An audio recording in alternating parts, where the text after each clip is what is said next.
सुप्रभात बेटा। आज हम पढ़ेंगे पाठ 1 लाख की चूड़ियाँ।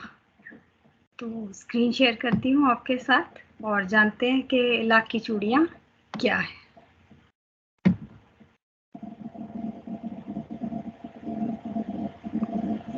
पाठ 1 कक्षा 8वीं लाख की चूड़ियाँ।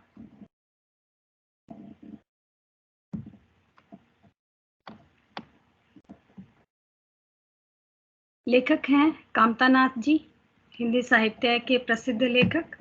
और जानते हैं इनका परिचय, लेखक परिचय। तो कामतानाथ जी का जन्म 22 सितंबर 1935 को लखनऊ के उत्तर प्रदेश में हुआ।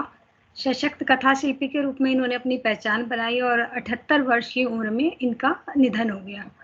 कामतानाथ जी ने 6 उपन्यास लिखे और 11 इनके कहानी संग्रह प्रकाशित हो चुके हैं। कामतानाथ जी को पहल सम्मान मुक्तिबोध पुरस्कार, साहित्य भूषण पुरस्कार और गांधी पुरस्कार से सम्मानित किया जा चुका है। इसके अलावा भी मरणोपरांत इन्हें कई प्रमुख हिंदी के पुरस्कारों से सम्मानित किया गया। प्रसिद्ध लेखक है और जो इनकी कहानी है वो अगर आपको लगे पढ़ने के बाद लगेगा कि ये कहानी नहीं है, उनका एक निजी अनुभव है। आप सबको अपना भी ये अनुभव महसूस हो सकता है। तो बेहद ही व्यावहारिक तरीके से इस पाठ को लिखा गया है। सबसे पहले हम लाख की चूड़ियाँ इस पाठ का शीर्षक क्यों दिया गया है उस पर चर्चा कर लेते हैं। तो आप सब जानते हैं लाख की चूड़ियाँ लाख नामक धातु से बनी होती है। लाख हमें पेड़ों से प्राप्त होता है। मेरे पास आपके लिए 1 लाख की चूड़ी है और जब हम मिलेंगे तो मैं आपको दिखाऊंगी, आप इसे छूकर और इसकी प्रकृति को जान सकते हैं। तो लाख पेड़ों से प्राप्त होता है और राजस्थान मध्य प्रदेश में लखेरा नाम की एक जाति होती है जो लाख को एकत्र करती है, पिघलाती है और लाख से सुंदर चूड़ियाँ बनाती है आकार देकर। लाख जो धातु है ये पदार्थ गर्म करने पर फैलता है और टूटने पर गर्म करके आप इसे जोड़ भी सकते हैं, बिल्कुल मोम की तरह। इसमें अगर आप देखेंगे तो बनाने के बाद नग लगाए गए हैं, नगों से इसे सुसज्जित किया गया है। राजस्थान मध्य प्रदेश की गुजरात की महिलाएं इसकी लाख की चूड़ियाँ पहनती हैं और आजकल तो पूरे भारत भर में ये प्रसिद्ध हैं। जब भी आप कभी जयपुर भ्रमण के लिए गए होंगे तो वहाँ आप देखेंगे कि ये प्यारी प्यारी चूड़ियाँ, कठपुतलियाँ आपका मन मोह लेती हैं। तो इन्हें बनाने वाले कारीगरों को आप कलाकार भी कह सकते हो। लाख के कलाकार, हस्त कलाकार, हाथ से बनता है, मशीनों से नहीं बनता। इसके अलावा क्या क्या चीजें हाथों से बनती है वो देख लेते हैं। लाख की चूड़ियाँ, यहाँ पर आप देख सकते हैं कुम्हार मिट्टी से बना रहा है। मटके, बर्तन ये भी हस्तकला में आते हैं। ये भी जो सिलाई का है कार्य, ये भी कारीगर करते हैं। इन्हें भी आप हस्तकलाकार कह सकते हैं। और यहाँ हम परिचय करते हैं राजस्थानी पृष्ठभूमि के बदलू का। बदलू इस उम्र का एक व्यक्ति, जैसे आपके सामने तस्वीर है। लेखक 8-9 वर्ष का बच्चा है और गांव जाता है मामा के। आप सब भी छुट्टियों में मामा के गांव जाते ही होंगे। लेखक बचपन में जब भी मामा के गांव जाता है तो उसके मामा के गांव जाने का सबसे बड़े जो चाव होता है, चाव यानी शौक, जिस उत्साह में वो मामा के गांव जाता है उसका एक कारण है ये लाख की चूड़ियाँ नहीं, गोलियाँ। लाख की चूड़ी बनाने के बाद बचे हुए लाख से एक गोला बनाने के बाद बचे हुए लाख से छोटी छोटी गोलियां बनाकर, अगर हमने लाल रंग की चूड़ी बनाई तो लाल, हरे रंग की बनाई तो हरी, इस प्रकार के कलरफुल चीजें, कलरफुल जो मटेरियल है लाख का वो बच जाता है। तो इससे छोटी छोटी गोलियां बनाकर, जैसे आप कंचे देखते हैं, इस प्रकार की सुंदर रंगीन गोलियां जो बदलू है वो लेखक को देता है। और लेखक के लिए ये बड़ा चाव है। जब लेखक अपने मामा के गांव से आता है तो उसके पास ये रंग बिरंगी ढेरों गोलियां होती हैं प्राय 2-3 गोलियां बदलू बना के दे देता है। बेटा ज्यादा इसलिए नहीं कह सकते क्योंकि लाख खरीदा जाता है, पिघलाया जाता है और बनाया जाता है। तो इतनी मेहनत के बाद कोई भी कारीगर उस पदार्थ को व्यर्थ नहीं करेगा, पर बच्चे का मन खुश करने के लिए वो बचे हुए लाख से सुंदर गोलियां बना के दे देता है। लेखक जब भी गांव जाता है तो वो सबसे पहले बदलू के पास जाता है और वो लगभग उसके पास कई घंटों बैठा रहता है। जैसे ही लेखक बदलू के घर पहुंचता है तो बदलू अपने आंगन में नीम के पेड़ के नीचे बैठा चूड़ियां बनाते हुए वो बदलू को देखता है। लेखक के पहुंचने पर बदलू उसे मचिया दे देता है। मचिया उस पीढ़े को बोलते हैं जिस पे बैठा जाता है, ये लकड़ी और रस्सियों से बुना होता है, तो मचिया दे देता है। लेखक उसी मचिए पर बैठकर घंटों बदलू को चूड़ियां बनाते देखता है और बदलू जब इन चूड़ियों को बनाता है तो बदलू भी अपनी कलाकारी को जो मुंगेरी होती है उसमें डालकर ऐसे ध्यान से देखता है जैसे वो किसी नवविवाहिता के हाथ की कलाई हो। इस प्रकार की मुंगेरी होती है गोल और उसमें वो डाल के, ये लकड़ी की होती है, मेरे पास अभी लकड़ी उपलब्ध नहीं थी, तो उसमें वो डालता है और मुंगेरी जो होती है वो नीचे से पतली ऊपर से चौड़ी होती चली जाती है, यानी बड़ी चूड़ियां इधर और कलाई के अनुसार, महिलाओं की कलाइयां मोटी और पतली होती हैं तो उसके अनुसार वैसी ही चूड़ियां बनती हैं। तो यहाँ पर बदलू चूड़ियों को मुंगेरी में लगाता है और उन्हें इस प्रकार देखता है जैसे वो नवविवाहिता के हाथ की कला, नवविवाहिता की जो कलाई है वो हो और उसमें वो चूड़ियां कैसी लगेंगी, ऐसे बदलू लगा के देखता है कि ये पैर कैसा, कितना सुंदर लगेगा और वो इसको वो बड़े ध्यानपूर्वक देखता है। ध्यानपूर्वक देखने के बाद वो अगली बार का डिजाइन भी सोच सकता है कि अगली बार मैं ऐसा परिवर्तन करूंगा या इन रंगों का प्रयोग करूंगा या इन नगों का प्रयोग करेंगे। जैसा कि आप देख सकते हैं यहाँ पर भी अनेक प्रकार के रंगों और नगों का प्रयोग किया गया है। तो ये बदलू मतलब अगर आप कहें तो जो कारीगर इतने ध्यान से अपने कार्य को देखता है यानी वो उसमें और अच्छा करने की कोशिश करता है, वो अपने कर्म को अपनी पूजा समझता है, उतने ध्यान से वो करता है। जैसे आप लोगों का कर्म है पढ़ना और आप जब अपना कर्म इतने ध्यान से करेंगे तो आपको सफलता मिलेगी ही मिलेगी, परिणाम उत्तम होगा ही होगा। तो आइए सबसे पहले चूड़ियों के बारे में जान लेते हैं। तो ये जो कहानी है ये शहरीकरण यानी मशीनें आने से, औद्योगिक क्रांति से, औद्योगिक विकास से जो गांव के जो उद्योग थे जिन्हें हम ग्राम उद्योग कहते हैं, ग्राम उद्योग जो थे उनके उजड़ने की पीड़ा को व्यक्त करती है। जब मशीनों से कांच की चूड़ियां बन के आने लगी तो बदलू की लाख की चूड़ियों की मांग कम हो गई और इससे बदलू बेरोजगार हो गया। जब आपने प्लास्टिक की बोतल या आपने प्लास्टिक के कंटेनर्स पानी को स्टोर करने के लिए ले लिए, आपने अपने घरों में आरओ लगा दिए, तो जो मटके बनाने वाले लोग हैं वो लोग बेरोजगार हो गए। जब आपने प्लास्टिक कप या डिस्पोजेबल कप या ग्लास का यूज करना शुरू किया तो जो कुल्हड़ बनाने वाले कारीगर थे, कुम्हार थे, वो बेरोजगार हो गए। तो जितना हमने रेडीमेड वस्त्र पहनना शुरू किया तो इन्हें सिलने वाले दर्जी बेरोजगार हो गए। तो जो बेरोजगारी आ रही है मशीनीकरण के कारण वो ज्यादा दुखदाई है। हम लोग उस चीज को नहीं समझ सकते क्योंकि हम उपभोक्ता हैं। जो निर्माता है वो इस आर्थिक मंदी का, इस औद्योगिकीकरण का, इस मशीनीकरण का शिकार हो रहे हैं। मशीनीकरण, देखिए बेटा, औद्योगिक क्रांति देश के लिए बहुत जरूरी है। अगर देश में औद्योगिक क्रांति नहीं होगी तो देश विकास के पथ पर नहीं बढ़ेगा। लेकिन हस्तकलाओं का सम्मान भी उतना ही जरूरी है। अगर हमारी हस्तकलाएं ऐसे ही मरती रही तो इनके कारीगर सब बेरोजगार हो जाएंगे और एक दिन लुप्त हो जाएंगे। अपने बच्चों को वो नहीं सिखाएंगे अगली पीढ़ी में और ये कलाएं लुप्त हो जाएंगी।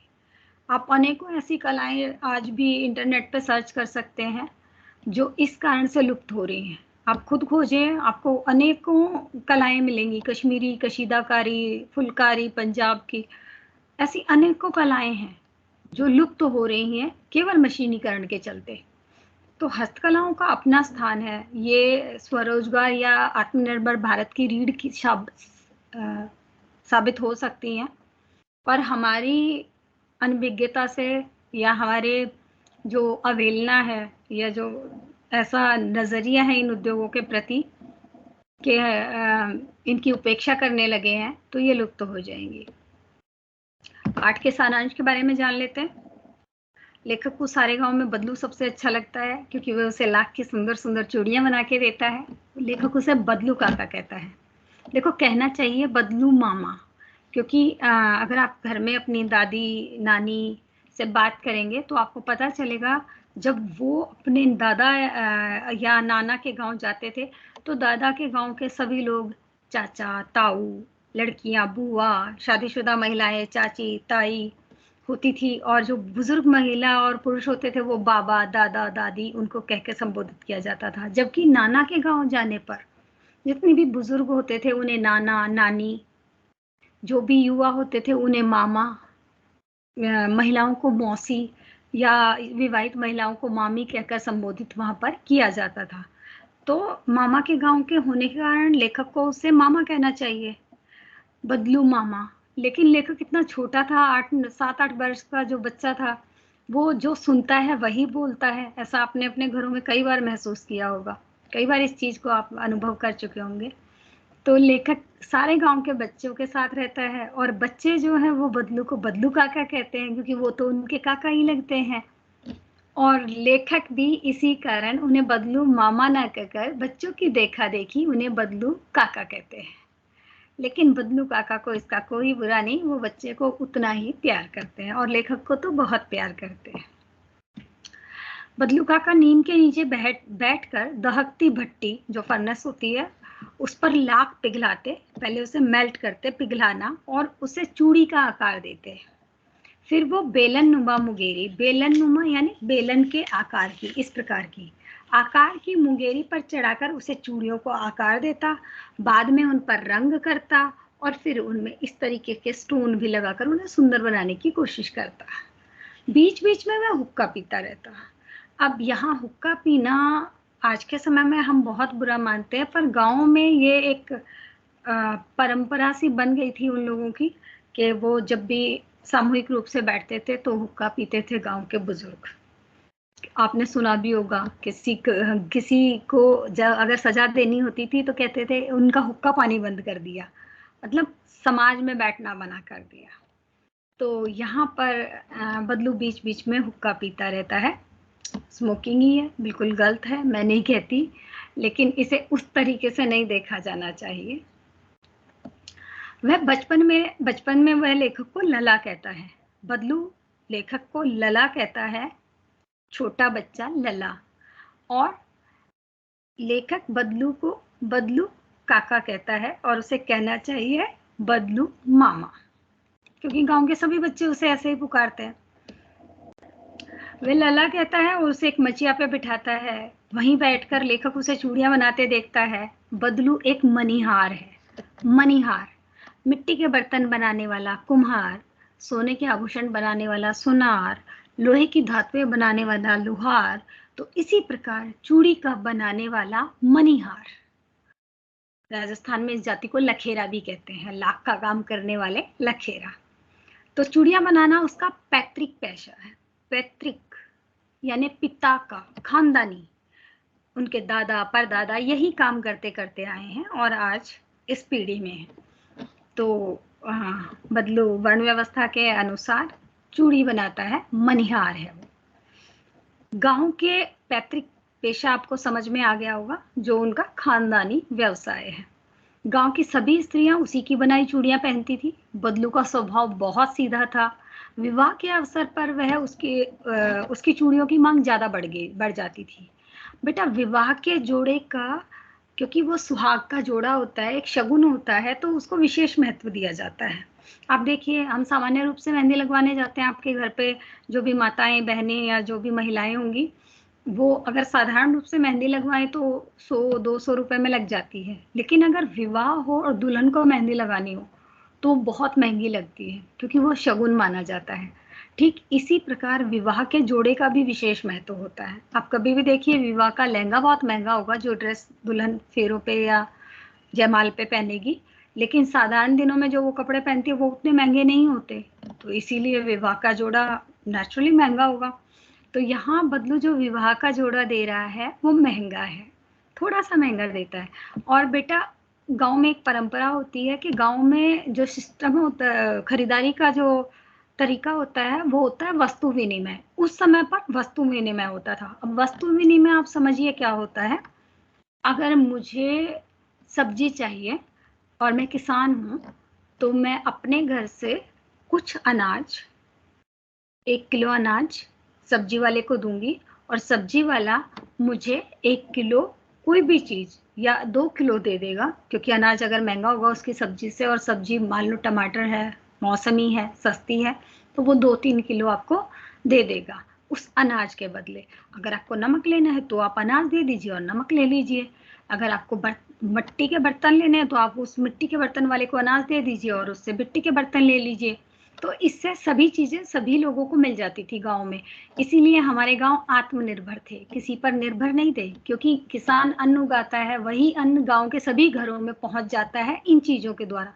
किसान को लकड़ी भी, चारपाई भी बनवानी है लकड़ी की, किसान को लोहार से भी अपने खेती के औजार बनाने हैं, किसान को कुम्हार से भी मटके लेने हैं, किसान को नमक वाले से नमक भी लेना है, किसान को सब्जी वाले से सब्जी भी लेनी है। इस प्रकार जो किसान ने अनाज उगाया है वो सभी घरों तक पहुंच जाता है, और जो उन घरों में चीजें उत्पादित होती हैं वो किसान के घर पहुंच जाती हैं। इसे वस्तु विनिमय कहते हैं, यानी एक वस्तु के बदले दूसरी वस्तु। मैंने आपको कुछ दिया, मेरे पास 4 ब्लू पेन थे, आपके पास 4 रेड पेन थे, मैंने आपको 1 ब्लू दिया, आपने मुझे 1 रेड दे दिया, तो अब आपके पास भी 1 ब्लू है और मेरे पास भी 1 रेड है। तो इस प्रकार वस्तु विनिमय, अदला बदली, तो ये वाला परंपरा चलती थी। और बदलू से साल भर में लोग चूड़ियां लेते रहते थे, लेकिन विवाह के अवसर पर वह सारी कसर निकाल लेता था। बदलू बहुत नम्र स्वभाव का था, कभी किसी से लड़ता झगड़ता नहीं था, पर विवाह के अवसर पर अड़ जाता था कि नहीं मुझे ये चाहिए। जब तक विवाह के अवसर पर उसकी पत्नी के कपड़े देने पड़ते थे, बदलू के लिए पगड़ी और कपड़े देने पड़ते थे, अनाज देना पड़ता था, मिठाई, पैसे आदि सब लेकर वह चूड़ियां देता था। तो विवाह की चूड़ियों का महत्व ही अलग होता है। लेखक जब बरसों बाद दोबारा गांव पहुंचा, उस गांव की सभी स्त्रियां बदलू की बनाई ही चूड़ियां पहनती थी, लेकिन समय के साथ परिवर्तन आया और महिलाओं ने कांच की चूड़ियां पहननी शुरू की। मशीनीकरण के चलते हुए कांच की चूड़ियां सुंदर, पतली, हल्की, और ये चूड़ियां गांव तक भी, अपने गांव तक भी पहुंच गई। और जब ये गांव तक पहुंची तो इसका नुकसान हुआ बदलू को। अब उसकी चूड़ियों को कोई नहीं खरीदता था, कोई चूड़ियां नहीं खरीदेगा तो बदलू बनाएगा किसके लिए। अब बदलू हो गया था बेरोजगार, और उसकी व्यथा ज्यादा दुखद थी, क्योंकि इसके अलावा कोई और व्यवसाय उसे आता भी नहीं था। किसी प्रकार गुजारा चल रहा था। परिवार में पिता और पुत्री ही हैं। बदलू की बेटी है एक, रज्जो, तो बदलू अपनी बेटी के साथ रहता है, दोनों पिता पुत्री हैं। और आम का एक पेड़ भी उसने, आम की फसल, उसका आम के पेड़ भी हैं कुछ। गाय वो रखता है, और जब लेखक गांव जाता है तो वो हमेशा लेखक को गाय के दूध की मलाई हमेशा देता है, मलाई क्रीम जो भी है, और इसके साथ आम जरूर देता है खाने को।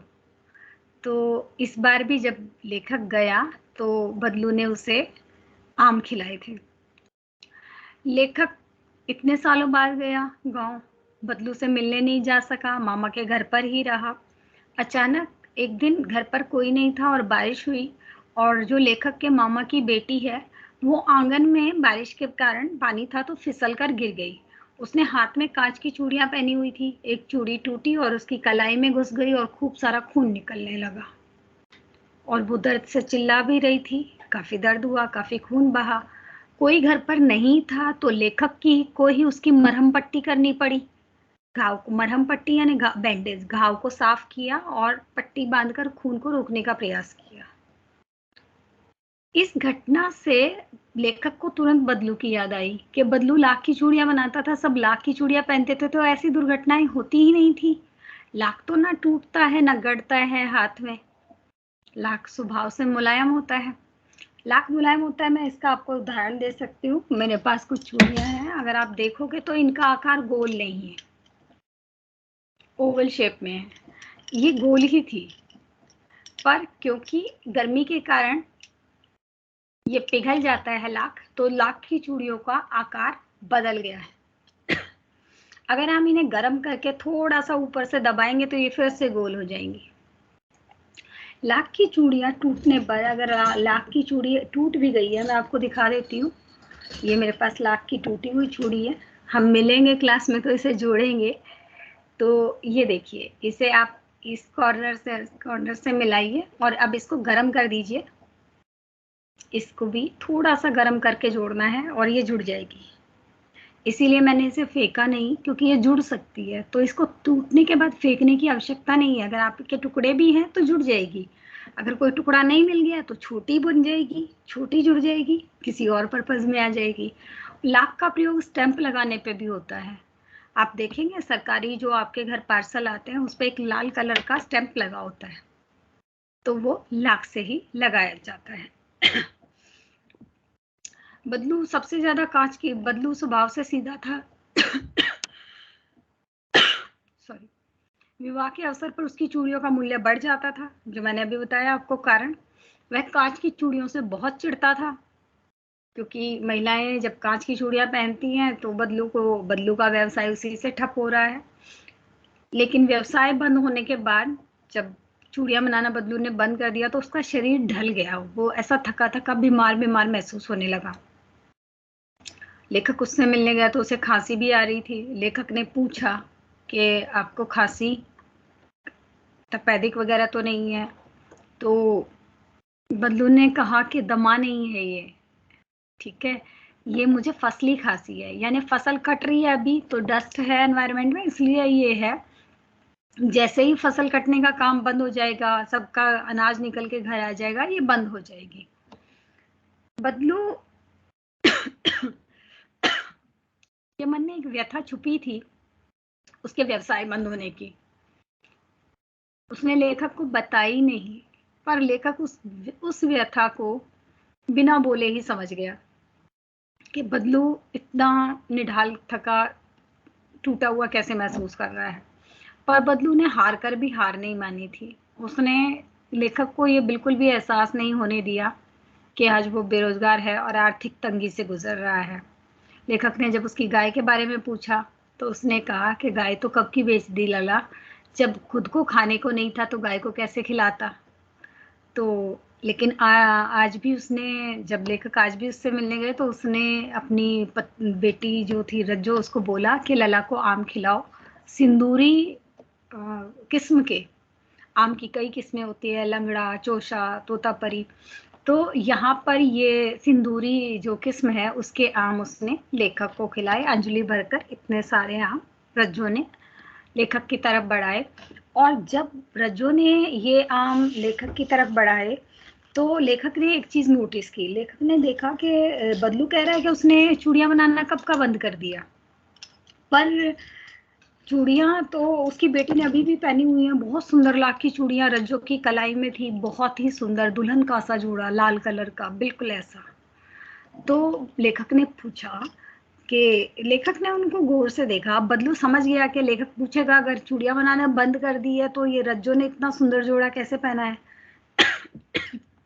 बदलू ने खुद ही स्पष्टीकरण दे दिया उसकी दृष्टि देखकर। उसने कहा, लला ये आखिरी जोड़ा था जो मैंने बनाया था, ये वाला आखिरी जोड़ा था जो मैंने बनाया था। ये जोड़ा मैंने बनाया था जमींदार साहब की बेटी की शादी के लिए। जमींदार, गांव के जमींदार, पैसे वाले लोग, उनकी बेटी उनकी बेटी की शादी थी, मैंने उसके लिए ये चूड़ा बनाया था। पर वो 10 आने पैसे में मांग रहे थे। बेटा 10 आने पैसे,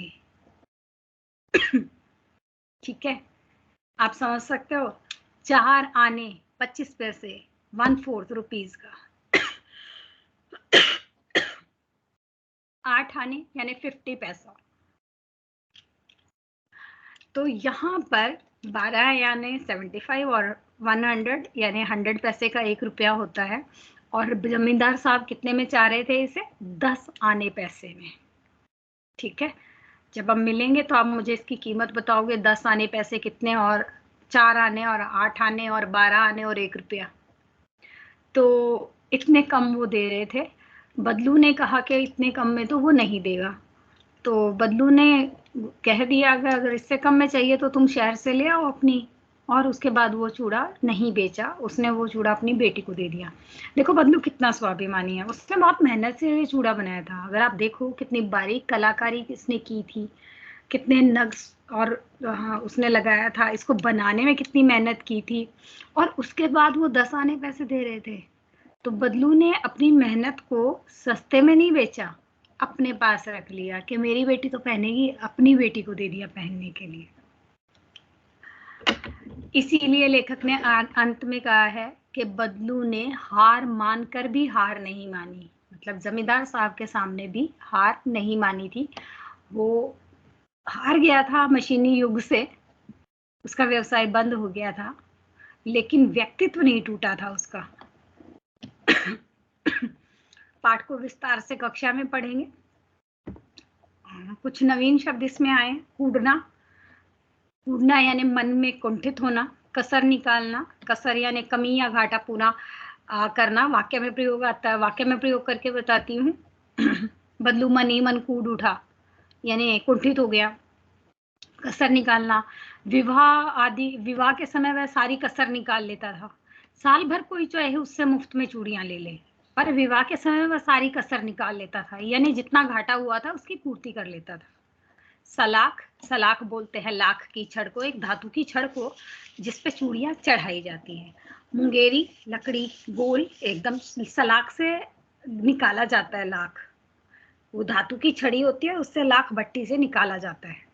और भट्टी का कोयला भी उसी से ठीक किया जाता है, हिलाया डुलाया जाता है ताकि हाथ ना जले। और मुंगेरी इस प्रकार की गोल मुठियादार लकड़ी होती है जिससे लाख को ठोका पीटा जाता है, सही किया जाता है। वस्तु विनिमय यानी एक वस्तु के बदले दूसरी वस्तु, पैसे में नहीं खरीदी जाती चीजें, एक वस्तु के बदले दूसरी वस्तु दी जाती या ली जाती है। यहाँ पर कांच की चूड़ियां दिखाई गई हैं आपको। कांच की चूड़ियों की अभी मैंने आपको बताया कि इनकी कमी क्या है। कमी ये है जल्दी टूट जाती हैं, जरा सा कुछ हुआ, बड़ी कोमल होती हैं, नाजुक होती हैं, टूट जाती हैं तुरंत ही, और नुकसान भी बड़ा देती हैं, घायल कर देती हैं आपको। जबकि लाख जो है वो इस प्रकार का कोई नुकसान आपको नहीं होने देता। लाख से आपको कहीं पर भी लगने पर घाव नहीं बनता। तो ये हमारी लाख की चूड़ियाँ और ये कांच की चूड़ियाँ। चलिए कुछ अन्य प्रश्नोत्तर नीचे देख लेते हैं। मैं इससे पहले एक स्लाइड और आपको दिखाऊंगी। ये देखिए सुंदर, बाजार में सुंदर सुंदर चूड़ियाँ हैं, बहुत ही प्यारी प्यारी अनेक डिजाइनों में। कुछ प्रश्न हैं। बदलू व्यवहार से सीधा होने पर भी शादी विवाह के अवसर पर क्यों अड़ जाता था? भाई यही तो एक मौका होता है इन लोगों के पास अपने पीछे वाले नुकसान को पूरा करने का, जब लोग अपनी खुशी में खुद ही आगे बढ़कर दे देते हैं, शगुन की चीज समझकर उसका ज्यादा पे कर सकते हैं, ज्यादा दे सकते हैं मूल्य। आखिरी जोड़ा किसके लिए बनाया था और किसने पहना? तो अभी मैंने आपको बताया, बनाया था जमींदार साहब की बेटी की शादी के लिए, और पहना उसकी बेटी रज्जो ने। कौन सी व्यथा थी जो वह लेखक से छुपा रहा था? बिल्कुल उसका व्यवसाय बंद होने की व्यथा थी, जो पीड़ा थी उसको वो लेखक से छुपा रहा था। बदलू स्वाभिमानी है आप कैसे कह सकते हैं? देखो स्वाभिमान यही होता है कि आप झुककर भी ना झुको। जमींदार साहब को उसने अपनी कला का उचित मूल्य ना लगाने पर चूड़ियां नहीं दी, अपने पास रख ली। ये अपनी कला का सम्मान है, ये अपनी कला का सम्मान करना है, इसे अहंकार नहीं कहते बेटा। बदलू के अनुसार शहर की लड़कियां क्या नहीं पहन सकती और क्यों? इस प्रश्न का उत्तर आप नहीं दे पाएंगे क्योंकि मैंने आपको अभी तक नहीं बताया था। पर बदलू के अनुसार शहर की लड़कियां जो है वो लाख की चूड़ियां नहीं पहन सकती क्योंकि उनकी कलाई नाजुक होती है। बदलू लेखक ने जब उसे कहा कि काका शहर में तो जो महिलाएं हैं वो कांच की चूड़ियां पहनती हैं, तो बदलू ने कहा कि बेटा उन्हें मेहनत मशक्कत के काम नहीं करने होते। गांव की महिलाओं को खेती में काम करना होता है, पशुओं को पालना होता है, उनको बहुत सारे काम करने होते हैं, वजन उठाने के और मेहनत वाले काफी काम करने पड़ते हैं, लेकिन शहर की लड़कियों को ये काम नहीं करने पड़ते। तो वो कहता है, बदलू का ऐसा मानना है, ऐसा होता नहीं है, मैं इस बात से बिल्कुल सहमत नहीं हूँ। बदलू का ऐसा मानना है कि शहर की जो महिलाएं हैं वो कोमल स्वभाव की होती हैं, और अगर वो लाख जैसी भारी धातु का वजन सहन नहीं कर सकती, क्योंकि बेटा लाख की चूड़ियों में वजन तो बहुत होता है, ये कांच की हल्की चूड़ियों से भारी होती है। तो कहते हैं अगर वो, बदलू का कहना है, अगर शहर की लड़कियां ये जो लाख की मजबूत चूड़ियां पहनेंगी तो उनकी कलाई में मोच नहीं आ जाएगी। तो ये बदलू का कहना है। इसलिए वो मानता है कि महिलाएं, शहर की महिलाएं लाख की चूड़ियां नहीं पहन सकती। आपके सामने एक दृश्य है, अपने स्कूल में पीछे अभी थोड़े दिनों पहले ही हमने लाख के कारीगरों को बुलाया था, और आप देखिए वो कैसे बच्चों को सिखा रहे हैं। ये मुंगेरी है, इससे ये जो दूसरा लकड़ी का पीस है इसे वो हाथ में पकड़ के रोल करते हैं। ये देखिए यहाँ पे भी एक मुंगेरी रखी है, जो मैं आपको बता रही थी, चूड़ियां उस पे रखते हैं वो। और ये सुंदर सुंदर चूड़ियां, ये फर्नेस है, ये वाली भट्टी है, और ये वाले पटरे पर रखकर वो चूड़ियों को आकार देता है। तो आप देखिए ये अभी बच्चों को बता रहे हैं। और जो लाख है ये धातु बहुत जल्दी मुड़ जाती है, तो इसमें मजबूती देने के लिए अंदर एक छोटा सा वायर डालते हैं। अगर आपको दिख रहा होगा तो सिल्वर का एक वायर इसमें डाल देते हैं ताकि ये मजबूत रहे। देखिए आपको दिख रहा होगा, मैंने इसको और खोल दिया है तो आप देख पा रहे होंगे चूड़ी को। यहाँ पर वही कारीगर फर्नेस में गर्म कर रहा है लाख को, उसका आकार देने के लिए, शेप देने के लिए। और ये देखिए, ये देखिए कितनी सारी सुंदर सुंदर चूड़ियां, रंग बिरंगी नग लगा के उसने बना के रखी। ये दुल्हन का जोड़ा पूरा बना के रखा है, और नुकसान तो देता ही नहीं, शुभ भी इसे माना जाता है। बच्चों को देखिए कि वो कितने ध्यान से देख रहे हैं इन चूड़ियों को बनते हुए। कुछ प्रश्न है आप लोगों के लिए? बदलू को क्या पसंद नहीं था? कांच की चूड़ियां, गांव के लोग, लाख की चूड़ियां, गाय का दूध। तो बदलू को कांच की चूड़ियां पसंद नहीं थी, अभी हमने ऊपर सुना। लेखक बदलू को क्या कहकर बुलाता था? देखो बुलाना चाहिए था बदलू मामा, पर कहता था बदलू काका। तो ग ऑप्शन हमारा सही है, बदलू काका। वस्तु विनिमय किसे कहते हैं? तो मैंने अभी आपको बताया, चीजें खरीदना नहीं, चीजें बेचना नहीं, खरीदारी करना नहीं, एक वस्तु के बदले दूसरी वस्तु लेना। पैतृक पेशा, इस शब्द का क्या अर्थ है? पेशा, इसका क्या अर्थ है? घरेलू उद्योग? नहीं, ये तो कुटीर घरेलू उद्योग होते हैं। बड़े उद्योग? नहीं। पीढ़ी दर पीढ़ी चलने वाला व्यवसाय? हाँ, एक पीढ़ी से। अगर मान लो मेरे पिता हलवाई हैं और मैं उन्हीं की दुकान पर बैठती हूँ और उन्हीं के व्यवसाय को, उन्हीं के जो भी वो व्यंजन बनाते हैं, जो भी वो मिठाइयाँ बनाते हैं, उन्हें सीख के मैं बनाती हूँ और उसमें कुछ नया ऐड करती हूँ। हाँ, और फिर मेरे बच्चे भी वही काम करते हैं, तो इसे पीढ़ी दर पीढ़ी चलने वाला व्यवसाय कहेंगे। चूड़ियों का व्यवसाय? नहीं, पैतृक पीढ़ी दर पीढ़ी चलने वाला इसके लिए सही कथन है। तो अब हम अगली कक्षा में मिलेंगे।